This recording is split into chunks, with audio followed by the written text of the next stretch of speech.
네, 세계관적 성경 읽기라는 책에 이런 내용이 있더라고요. 교회 밖에 있는 사람들이 우리 예수 믿는 사람들을 생각할 때 이런 생각을 많이 하고 있다고 해요. 예수 믿는 사람들은 자신들이 무엇을 추구하는지보다는 무엇을 싫어하는지에 더 관심이 있는 사람들이다. 또 예수를 사랑한다고 하면서 서로를 나누기를 좋아하고 우리 편 아니면 적이라는 식의 정서를 가지고 있는 사람들이다. 특별히 보수적인 교인들일수록 거칠고 사납고 자기들과 생각이 다른 것에 대한 적대적인 성향을 가지고 있다라고 생각한다고 합니다. 그런데 제가 이 얘기를 들으면서 이런 모습이 교회 밖에만 있는 것이 아니라 이미 교회 안에도 존재하고 있다는 것을 제가 보게 됐어요. 이게 문제라는 겁니다. 왜 그런가 생각해 보니까 이런 것 같아요. 교회는 신앙이라는 이름으로 집단 이익에 빠지기 시작하면, 교회가 집단 이익에 빠지면 그 이익을 지키는 게 무엇보다도 소중한 것이 되어버리더라고요. 그것을 지키기 위해서 다른 모든 반대는 다 악마화시키는 것을 주저하지 않습니다. 또 신자들도 마찬가지입니다. 우리 신자들이 개인적 신앙이라는 것을 중요시 여겨왔기 때문에 내 신앙 그것 하나만이 가장 맞다고 생각해서 나 외에 다른 사람들을 판단하거나 경시 여기는 일들이 우리들에게는 굉장히 많이 있습니다. 안타깝게도 저는 이런 모습들을 자주 보게 됩니다. 지난 주 중에 우리 장로교 통합 측 한국에서요 총회가 있었습니다. 명성교회 세습 문제를 완전히 덮어버렸습니다. 그 와중에 그 전주에 있었던 주일 명성교회 설교를 보니까 과관이었습니다. 교회 세습이 옳지 않다고 바로 잡자고 하니까 바로 잡으려고 하는 그게 교회를 해롭게 여기는 것이라고 그렇게 설교에서 말하더라고요. 세습을 반대하는 게 이단보다 더 나쁘다, 그게 간첩보다 더 나쁘다, 옛날 같으면 총살감이다, 마귀의 앞잡이다, 이게 한 설교에 나왔던 이야기들입니다. 세습을 하건 목사가 성적인 잘못을 저지르건 교회의 이익을 앞에 두면 그냥 눈 감고 넘어가야 합니다. 아시겠죠? 그걸 문제 삼으면 저주를 받습니다. 너무 부끄러워서 통합측 목사 못하겠습니다. 사실 이 문제가 2년 전에 결정이 됐는데 제가 총회에서 말도 안 되는 방법으로 허용을 하고 나서 실망이 너무 커서요 통합측 목사 그만두려고 사실은 제가 노회에다 편지를 보냈습니다. 그만하겠다고요. 저를 아끼는 선배 목사님이 말리시더라고요. 내가 있을 때까지만 좀 참아라. 얼마나 감사하든지. 편지 보내놓고 굉장히 두려움에 있었는데 정말 창피하기도 하고요. 이런저런 이유로 저 오래 목회 못할 것 같습니다. 앞으로만 한 20년이나 더 하려나요? 저는 목회를 그만두면 아무것도 없는 빈털터리이기 때문에 어떻게 하면 최소한의 소비를 하면서 살 수 있을까를 지금서부터 생각합니다. 돈 벌 생각보다는 최소한의 소비를 할 생각을 하고 살아갑니다. 정말 그렇게 살려고 하고요. 하나님께서 저를 언제까지 사용하실지 제가 잘 모르겠어요. 진짜로. 저 있을 때 여러분 양육도 받고 건강한 교회 신자가 되기 위해서 노력하십시오. 나중에 아쉬울 수도 있어요. 오늘 제가 앞서 말씀드린 이야기를 오늘 말씀과 한번 이어서 한번 들어보십시오. 우리 지난 강의 요 바로 앞절 말씀인 13절 말씀 너무 오래돼서 기억이 안 나실 거예요. 여러 가지 행사가 있어서 오래됐으니까. 어떤 내용이었냐면 만약 누군가가 자신이 지혜와 총명이 있다고 생각하거든 예수 그리스도께서 가르치신 온유함에서 나오는 선한 열매를 가지고 선한 열매, 착한 열매를 가지고 증거를 보여라 라는 것이 13절 말씀이었습니다. 야고보는요 우리 그리스도인의 영성을 삶의 현장에서 발견하려고 애를 많이 써요. 삶의 현장에서 드러나야지만, 그래야지만 그 뿌리가 어디에 있는지를 알 수 있다는 게 야고보의 생각이고, 그걸 제가 이번 주와 다음 주에 같이 한번 나누고 싶은 말씀이에요. 우리가 아무리 내가 신앙이 좋다고 우겨도 실제 그 뿌리가 어디인지, 또 그 결과가 무엇인지를 우리가 한번 살펴보아야지만, 그래야지만 우리의 신앙에 대해서 제대로 이해할 수 있게 되는 거예요. 그 중에 오늘은 하나님의 지혜가 아닌 세상의 지혜에 대한 이야기를 여러분들과 함께 나눠보고 싶습니다. 이제 말씀으로 들어갑니다. 저는 우리 인간이 가진 죄의 가장 큰 특성을 찾으라면 경쟁이라고 말하고 싶어요. 우리의 죄의 특성이에요, 그게. 창세기 3장에서 하와의 첫 번째 경쟁 대상은, 처음 죄를 지을 때 첫 번째 경쟁 대상은 하나님이었어요. 그 이후에 우리 인간에게는 하와처럼 하나님처럼 되고자 하는 욕망이 우리의 죄성 늘 가장 앞에 그렇게 존재하고 있습니다. 하나님의 지혜에 가까이 갈 수 있다고 생각했던 욕망이 하와가 선과 악을 알게 하는 나무의 열매를 보고 가졌던 마음, 먹음직했다, 보암직했다, 지혜롭게 할 만큼 탐스러웠다고 하는 곳에 이미 다 들어가 있습니다. 이렇게 하나님과 경쟁을 하기 시작한 인간은 그 이후에는 인간 서로 간에 경쟁을 하기 시작했어요. 그렇게 치달았어요.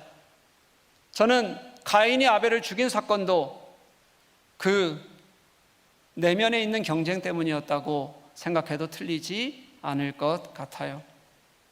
그런데 한번 보십시오, 여러분.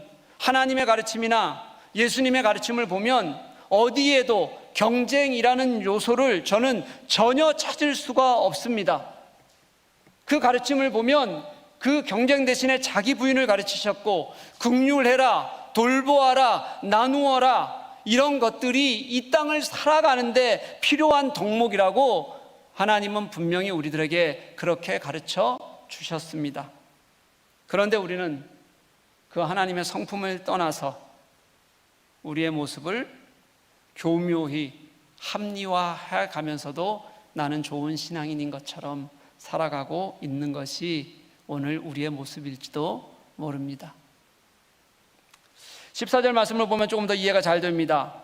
그러나 너희 마음에 독한 시기와 다툼이 있으면, 이렇게 시작하는데요, 이 독한 시기와 다툼을 우리 13절에서 보았던 온유함의 반대로 규정하는 겁니다. 그런데 15절 말씀으로 나중에 보면 이 독한 시기와 다툼도 지혜라고 표현해요. 지혜예요. 여러분, 말이 돼요? 독한 시기와 다툼이 지혜 맞습니까? 맞아요? 저는 이게 왜 지혜라고 표현할까? 이게 이해가 잘 안 됐어요. 그런데 오늘 말씀을 계속 묵상하면서 어떻게 이 말씀을 전해야 될까를 생각하면서 이유를 깨달았어요.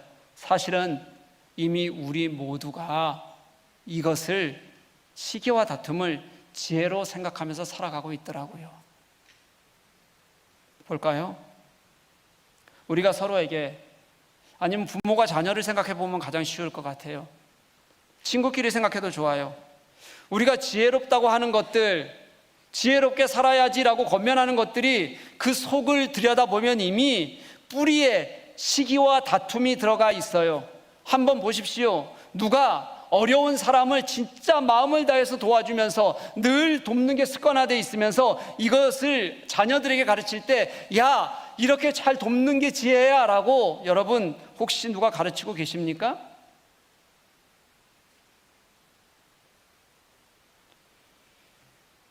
내가 그렇게 살지 않았으니, 생각해 본 적이 없으니 아마 지혜라고 가르칠 수가 없었을 겁니다. 혹시 그렇게 가르쳤다가 애들이 맨날 남 퍼주는 애들이 되면 안 되잖아요. 그렇죠? 집에 있는 거 다 갖다가. 친구끼리 지혜라고 하는 얘기들 뭐예요? 야, 금리 낮을 때 집 샀어야지. 너는 왜 지혜롭지 못하니?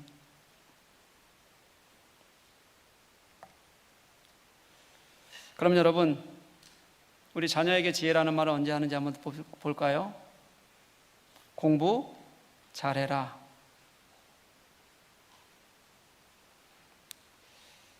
우리가 늘 하라는 공부는 안 하고, 그렇죠? 애들이 뭐만 하면 그러잖아요.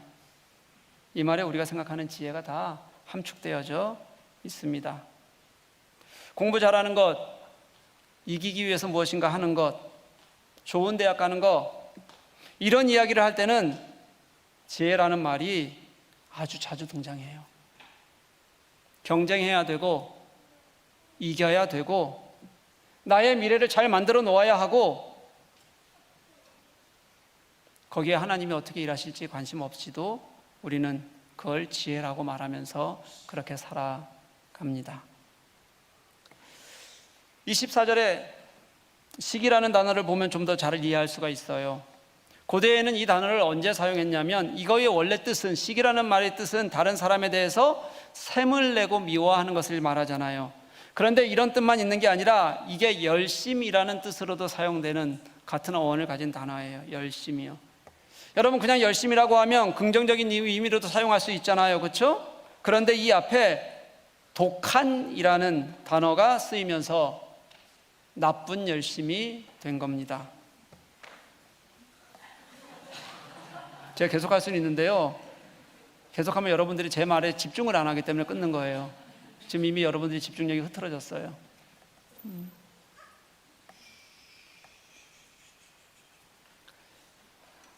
원래 참된 예배자들은 아이가 지나가더라도 저한테 집중하는 겁니다. 아이들은 뛰어놀아도 괜찮아요. 아시겠죠? 여러분, 이 독한이라는 단어가 쓰이면 나쁜 열심이 돼요. 이걸 어떤 다른 이 외국어 번역에는 악랄한 시기심, 이렇게 번역하기도 했어요. 여러분, 우리가 얼마나 나쁜 열심을 갖고 있는지 아십니까? 우리가 자녀를 대하는 열심들이 있어요. 다른 나라 어디도 우리 자녀를 대하는 열심 못 쫓아갑니다. 모든 아이들을 13년 동안 그렇게 공부를 하는 틀 안에 24시간도 모자라게 가두어 두는 나라가 세상에 어디에 있습니까? 학교 다녀오면 학원으로 가고 밤늦게까지 학원에 있다가 다시 새벽에 돌아와서 그 다음날 아침 일찍 학교를 가는 나라가 세상에 어디에 있습니까? 그런 삶을 중고등학교 내내 시키는 나라가 어디 있습니까? 제가 아는 여자아이가 있었습니다. 독일을 떠나서 이제 한국으로 들어갔어요. 그러다가 6개월 후에 잠시 여기에 마무리할 게 있어서 아이가 들어왔습니다. 제가 정말 그 아이를 좋아했고, 그리고 그 아이가 사랑스러워서 야, 너 자주 오면 좋겠다, 이렇게 이름 부르면서 말했어요. 그랬더니 그 아이가 이렇게 댄박 저한테 대답합니다. 목사님, 저 이제 못 와요. 바빠요. 이제 학원 다녀야 돼요. 시간 없어요. 이게 그 아이 그때 5학년이었습니다. 초등학교. 그리고 20년이 훨씬 더 넘은 이야기입니다. 그동안 우리나라는 하나도 바뀌지 않았고 더 심해졌고 우리가 아이들을 그렇게 가르쳤습니다.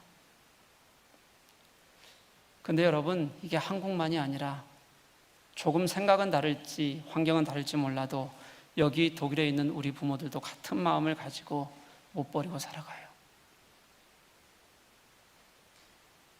우리 대부분이 그렇습니다. 사랑하는 교회 여러분, 오늘 14절 말씀을 보면 이 독한 시기와 다툼이 어디에서 나오냐면 너희 마음속에, 우리 마음속에 있다고 그렇게 가르쳐요. 우리가 그 시기와 다툼을 속 깊이 감추어 두고 살아간다는 거예요. 나는 아니야, 내가 얼마나 예수를 잘 믿는데, 내가 어떻게 주님께 맡기고 따르려고 하는데 하면서도 실은 우리 속 깊은 곳에 이 경쟁과 이기심이, 욕심이 자리 잡고 있다고 그렇게 성경은 우리들에게 말하고 있는 겁니다. 저도 예전에 똑같았습니다. 우리 애가 지는 게 그렇게 싫었습니다. 우리 애가 좀 떨어지는 게 너무 못마땅했습니다. 아빠는 욕심이 없어. 그냥 너를 도와주고 싶은 거야. 그런데 사실은 내 속에는 여전히 어줍지 않은 자존심이 있고 어떻게든 남들 보기에 잘하고 있다고 보이게 하고 싶은 마음이 더 컸어요. 그런 내가 아이의 마음을 닫게 하고 그 아이를 스스로 가두게 한다는 것을 저 진짜 잘 몰랐어요. 그러면서도 계속 이렇게 얘기합니다. 최소한의 것, 잘 안 해도 괜찮아. 최소한의 것이라도 준비하는 게 지혜야. 나중에 무엇인가 선택해야 될 때 선택할 수 없는 무언가를 만들어줄 정도, 선택할 수 없으면 안 되니 그걸 만들어줄 정도는 하는 게 지혜야 라고 저는 끊임없이 가르쳤습니다. 아이는 점점 자신을 가두어둬도 제 속에 있는 경쟁심, 자존심이, 시기심이 작동하는 거예요. 예전에 이런 말 많이 했죠. 제발 공부 좀 해라. 배워서 남 주냐. 이 단순한 말에 공부해라. 그래서 남보다 더 잘 되라. 경쟁, 나만 잘 되면 된다는 이기적인 생각이 다 들어있는데 우리는 아무렇지도 않게 그 말을 자녀에게 똑같이 하면서 사는 것이 문제인지도 부끄럽지도 않습니다. 우리 속에 경쟁, 시기심 없다고 말할 수 있겠습니까? 내 뿌리가 그렇지 않다고 여러분 말할 수 있겠습니까? 이 배워서 남주냐 이 말이 언제 생겼냐면요, 일본에 의해서 우리 나라가 합방이 되고요, 일본 제국주의 교육이 들어오고 나서 힘의 논리가 경쟁이란 이름으로 학교에서 쓰이기 시작하면서 그때부터 생겼던 말이 배워서 남주냐 였습니다. 이제 그 뿌리로 가볼까요? 15절에서는 이런 모든 것들을 땅 위의 지혜, 다른 표현으로는 세상의 지혜라고 말해요. 세상이 얼마나 우리를 교묘하게 지배하고 있는지 한번 좀만 더 들여다봅시다. 제가 이렇게 말하잖아요. 그러면 반론이 꼭 들어와요. 목사님, 우리가 그렇게 가르치는 것도 아이 잘 되라고 하는 겁니다. 다 하나님 잘 믿어서 남을 위해서 살고 좋은 일도 하라고 그러는 겁니다. 선교도 하고 그러라고 하는 것이지 그냥 내 아들만 잘 되라고 하는 것은, 내 아이들만 잘 되라고 하는 것이 아닙니다. 아이가 훌륭하게 자라서 하나님께 쓰임받고 그런 사람이 되길 바라서 그런다는 거예요. 맞습니다. 저도 여러분들이 그런 생각이 있다는 것을 인정해요. 그게 진실한 마음이라는 것도 압니다. 하지만 내 속뿌리 깊은 그 내 속을 들여다보지 못하고 하는 말인 것은 분명한 것 같아요. 한번 생각해 봅시다. 하나님을 위해서라면 정말 함께 잘 사는 하나님의 뜻이 이루어지는 것이 내 생각 안에 들어있다면 아이들 공부하라는 그 얘기 그렇게 죽을 때까지 하는 거 말고요, 내가 그렇게 하나님을 위해 마음을 끓여가면서 내가 다른 하나님의 일을 우선순위에 놓고 그렇게 하는 어떤 것들이, 자녀에게 말하는 어떤 것들이 우리에게 있을까요? 그렇게 하나님의 일을 위해 쓰임받기 위해 공부하라고 하는 아이가 지금 신앙은 어떤지, 내가 먼저 그 아이가 하나님 앞에서 어떻게 서가야 하는지, 정말 먼저 하나님을 사랑하는지, 그의 신앙생활과 영성생활을 잘하는지, 진짜 마음의 진실함과 간절함을 가지고 지속적으로 공부해라고 하는 말만큼 여러분들 진짜 하고 계십니까? 나중에 하겠죠. 공부도 나중에 해요. 하고 싶으면. 신앙은 나중에 해도 되고, 경쟁하고 이기심 갖고 너 잘 살아라는 지금 해야 됩니까?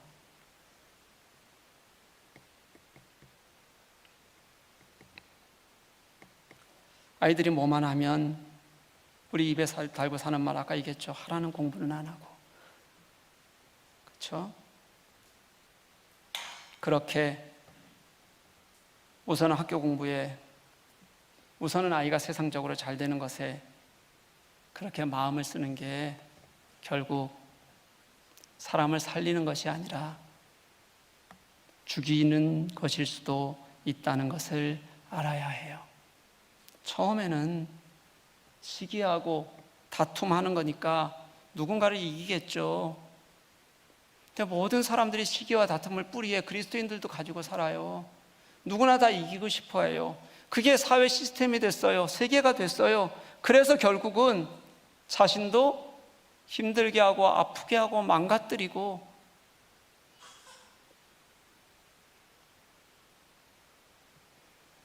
이게 어떻게 하나님이 지이겠습니까? 그런데 우리는 그걸 지혜로 여기고 살아가는 거예요. 왜냐하면 세상이 그것을 지혜라고 가르쳐 줬거든요. 너 똑똑하다, 너 지혜롭다, 그렇게 열심히 경쟁해서 이겨야지, 그래서 훌륭한 사람이 되어야지, 그게 지혜로운 거야. 그런데 그 선의의 경쟁이란 이름으로 아름답게 포장된 우리 속에 있는 시기와 다툼 속에는, 그렇게 자란 우리 아이들에게는 참된 예수님의 가치를 진실하게 배울 공간이 없습니다. 이미 잘못 다른 지혜로 가르치고 살아가니까요. 어떻게 예수님의 가치를 알겠습니까? 그렇게 우리 속에 쌓아두고 사는 우리가 어떻게 진짜 예수 그리스도의 가치를 가지고 살아가는 참된 그리스도인이 될 수 있겠습니까? 그러니 신앙도 자꾸 왜곡되어져 가는 겁니다. 사랑하는 교회 여러분, 저는 우리가 정신 바짝 차려야 한다고 생각해요. 우리는 세상의 지혜로 이 땅을 살아가면서, 그리고 거기다 신앙의 이름을 살짝 얹어 넣으면, 우리 신앙이라는 이름으로 시간을 주면 그게 신앙적인 삶을 사는 것처럼 착각하게 돼요. 그리고는 그런 것을 하나님이 기뻐하실 거라고 여기면서 살아가는 겁니다. 그래서 교회에서는 신앙이라는 이름으로 간절한데 교회 밖을 나가기만 하면 아이와 사업, 직장으로 간절해져요. 우리의 모든 기도 제목은 다 세상적인 것으로 뒤덮이게 됩니다. 어느덧 하나님이 우리들에게 말씀하신 그 진실한 신앙이 세상과 교묘하게 하나가 되어 우리를 왜곡시키고 있다는 것을 깨닫지 못하고 살아가고 있는 겁니다. 사랑하는 교회 여러분, 우리 속에 나도 알지 못했던 이 독한 시기와 다툼이 있다는 것을 인정하는 저와 여러분이 될 수 있기를 간절히 소망합니다. 저는 우리 한국교회도 동일하게 그 시기와 다툼에 파묻혀 있다고 생각해요. 교회 안에도 선의의 경쟁이라는 이름으로 포장된 세상의 욕망이 그대로 들어와 있는 것을 저는 보게 됩니다. 성공을 교회의 크기로 생각하는 것도 그렇고요, 교회가 사람만 모으면 건물을 짓고 조금이라도 편하게 교회를 운영해 가려고 하는 것도 그렇습니다. 어떤 교회나 목회자는 교회의 필요를 채우기 위해서 직분자의 기준을 은밀하게 재물과 사회적 지위가 있는 사람에게 맞추는 경우들도 허다합니다. 왜 교회의 종이 되라고, 섬기는 사람이 되라고 직분을 주는데 돈을 받습니까? 저는 이해를 못하겠어요. 교회 안의 부서들 사이에서도 그런 경쟁이 무수하게 일어납니다. 물론 우리 교회는 경쟁을 좀 하라 그래도 안 해요. 뭘 그렇게 안 하려고만 하는지 모르겠어요.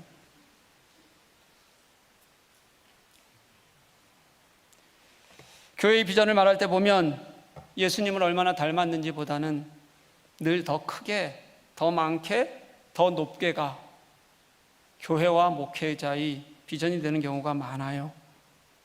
신자들을 버스로 나르는 일, 교인 수가 많으면 많을수록 담임 목사의 목에 깁스가 더 두꺼워지는 일, 무슨 뜻인지 알아요? 알아요 다? 설명 안 해도 되죠? 네. 큰 교회 목사 한번 만나겠다고 줄 서는 모양들도 그렇습니다. 교회를 그렇게 키워놓으니 아까워서라도 자식에게 물려주는 것을 너무 당연하게 생각하는 것도, 교회가 크면 모든 것이 다 용서되는 것도 마찬가지입니다. 이런 모든 것이 독한 시기와 다툼이 교회에 몰래 들어와 지혜처럼 자라는 것인 양, 그렇게 우리를 물질주의로 만들어가고 있는 과정에 있다는 것의 증거입니다. 16절 말씀을 한번 보십시오. 그런 독한 시기와 다툼이 있는 곳에는 혼란과 모든 악한 일이 있어요. 독한 시기와 다툼은 혼란과 모든 악한 것의 뿌리입니다. 이게 신앙적 관점이나 사회적 관점으로 보면 평화의 반대 개념이에요.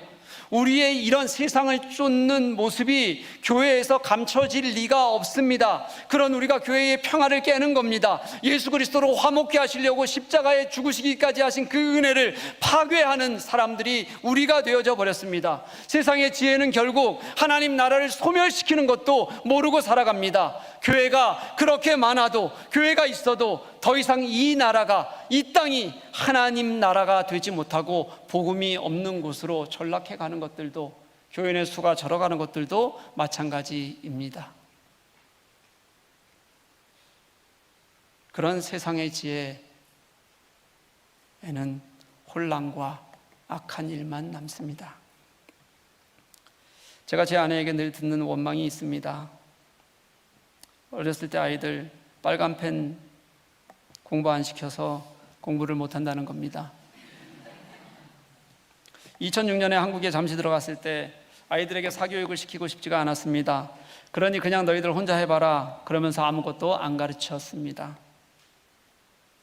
당연히 집에서 하는 빨간 펜도 저는 사교육이라고 생각해서 몰래 하다 들킨 것을 뺏어서 버렸습니다. 기억이 잘 안 나요. 그냥 버렸는지 찢어버렸는지. 하여튼 버렸어요. 그랬더니 그때 빨간 펜 안 시켜서 아이들이 기초가 없다는 말을 평생을 듣고 살아갑니다. 아내와 제가 자녀 교육 이야기를 할 때면 기승전 빨간 펜입니다. 여러분 꼭 기억하십시오. 아이들의 미래는 빨간 펜에 달려 있습니다. 그런데 그 빨간 펜은 아이들이 평화하지 못하게 합니다. 싸우게 해요. 저는 빨간 펜 대신에 우리 아이가 평화를 사랑하는 게 너무 좋습니다. 사랑하는 교회 여러분, 예수 그리스도께서 이 땅에 왜 오셨을까요? 사탄의 속임수에 넘어가서 정욕과 이기적인 다툼으로 살아가는 인간, 하나님을 대항해서 하나님처럼 되고자 하는 욕망을 쌓고 어떻게든 이 세상에서 하나님 없이도 내가 더 잘 살 수 있다는 방법을 고안해내고 찾아내려고 온갖 정욕을 따라 살아가는 그런 죄성 가득한 인간을 구원하기 위해서 이 땅에 오셨어요. 하나님을 대항하고 등지고 세상의 지혜를 쫓는 그런 인간들을 다시 돌려놓아서 생명의 길로 하나님께로 인도하시기 위해서 이 땅에 오셔서 십자가에 죽으셨어요. 그런데 그런 예수를 믿는 우리가 여전히 세상의 지혜를 쫓아요. 정욕의 뿌리가 가득해요. 그리고 그것을 참된 지혜로 여기고 살아가고 있다면 여전히 우리는 구원의 참된 의미를 알지 못하고 살아가고 있는 것인지도 모르겠습니다. 예수님의 구원은요, 그냥 나는 예수 잘 믿고 구원받았다는 1차원적인 의미를 넘어서요, 다시 하나님과의 관계를 회복하는 것, 하나님께 나아가 교제하는 것이 첫 번째 목적이에요. 여러분, 그 교제에는 하나님의 지혜를 알아서 그 하나님의 뜻을 찾아가고 하나님과 함께 화목하고 살아가고 세상과 함께 살아가는 것이 다 들어있어요. 그게 진정한 구원이고 참된 지혜입니다. 사랑하는 교회 여러분, 지금까지 우리가 지혜라고 여긴 것들을 보십시오. 하나님의 하늘의 지혜가 아닙니다. 이제 우리는 정욕의 일을 하나님이 주신 축복으로 여기는 그 세상의 지혜에서 돌이켰으면 좋겠습니다. 성경이 아니라고 하는 경쟁과 다툼을 자꾸 미화시키지도 마십시다. 하나님의 뜻을 나는 우리 이 땅에서는 어쩔 수 없이 거스를 수밖에 없어요 라고 도구 삼지도 말았으면 좋겠어요. 아예 안 하고는 살 수 없을지 모르겠습니다. 그런데 그렇게 경쟁하고 다투는 것이 하나님의 지혜인 것처럼 스스로 속이고 착각하고 살지는 말았으면 좋겠습니다. 그게 맞다고 우기지는 말았으면 좋겠어요. 그럼 어떻게 살까요? 저는 피하는 것이 아니라 예수님을 닮아가는 삶이 그것을 이기게 할 수 있다고 저는 그렇게 믿습니다. 세상의 지혜라고 하는 것들에 지지 않으려고 버티려고만 하면 분명히 집니다. 이미 우리는 너무 깊숙이 세상의 지혜를 살고 있어서 버티겠다고 마음 가지는 것조차 쉽지 않을 수 있습니다. 불안할 겁니다. 우리가 이기는 방법은요, 하나님의 지혜를 구하고 따라가는 것밖에 없을 것 같아요. 예수님을 믿는 사람은 자신보다 나보다 남을 낮게 여겨야 합니다. 시옷입니다. 지읒 아니에요. 예수 믿는 사람들은 나를 버려서 다른 이들을 도와야 합니다. 다른 이의 유익을 볼 때에 함께 기뻐하고 칭찬하고 감사하는 일을 멈추지 말아야 하지만, 나의 유익에는 늘 어떻게 하나님께서 이것을 주셨는지, 왜 주셨는지, 어떻게 나누라고 하시는지에 대한 관심을 버리지 말아야 합니다. 자연스레 나보다 누군가가, 자연스레 나보다 우리가 소중해질 때 우리는 그때 하나님의 지혜를 한 발 더 가까이에서 살아가게 될 것이라고 저는 그렇게 믿습니다. 그 결과가 우리가 다음 주에 보게 될 이야기 평화일 것 같아요. 사랑하는 교회 여러분, 우리 경쟁보다는 평화를 사랑하는 우리가 되기를 주님의 이름으로 간절히 축복합니다.